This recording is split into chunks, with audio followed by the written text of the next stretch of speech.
کوردستان لە بەردەم دواخستنی پرۆسەی دیموکراسیدا پەرلەمان بۆ هەشتەمین جار تەمەنی خۆی درێژ دەکاتەوە. پەرلەمانی کوردستان کە ئێستا 30 ساڵی تەمەنی تێپەڕاندووە دەبوو لەو ماوەیەدا لایەنی کەم 7 هەڵبژاردننی بکردایە، بەڵام تەنها 5 هەڵبژاردننی کردووە. لە بەرامبەردا 7 جار تەمەنی خۆی درێژ کردوتەوە و ئێستاش بەرەو هەشتەمین درێژکردنەوە هەنگاو دەنێت کە دەبێت پێشەشی تشرینی دووەم جارێکی دیکە تەمەنی خۆی درێژ بکاتەوە، چونکە ئەندامانی ئەم خولەی پەرلەمانی کوردستان لە ڕۆژی 6 تشرینی دووەمی 2018دا سوێندی یاساییان خواردووە و دەست بەکار بوون.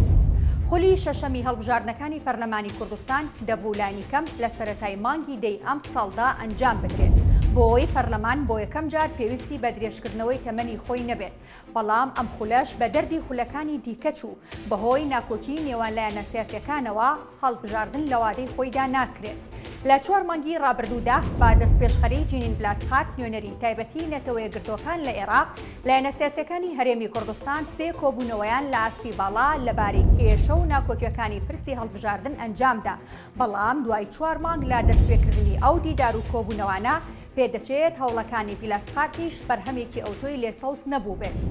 لایەنە سیاسیەکان یەکدی بە پەکخستنی هەڵبژاردن تۆمەتبار دەکەن، هەمووان دەڵێن لەگەڵ ئەوەدا بوون هەڵبژاردن لە وادەی خۆیدا بکرێت، کەچی هەر بەهۆی ناکۆکیەکانی ئەوانەوە هەڵبژاردن لە وادەی خۆیدا ناکرێت.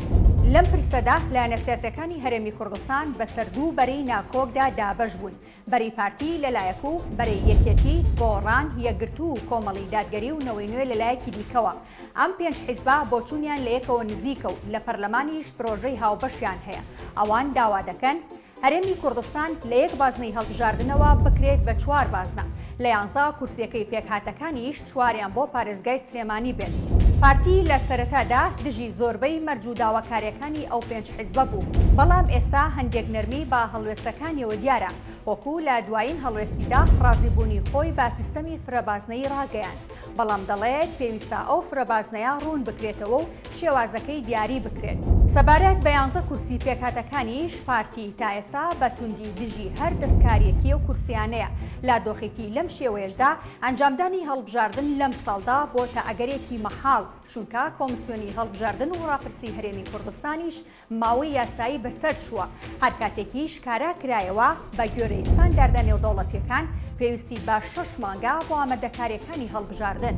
بە گوێرەی بەدواداچوونەکانی زووم تەمەنی ئەم خولەی پەرلەمان بۆ 2 وەرزی یاسادانان درێژ دەکرێتەوە کە دەکاتە ساڵێک. بەو پێش ئەگەری زۆرە هەڵبژاردننی خولی شەشەمی پەرلەمانی کوردستان بکەوێتە سەرەتای پاییزی ساڵی داهات.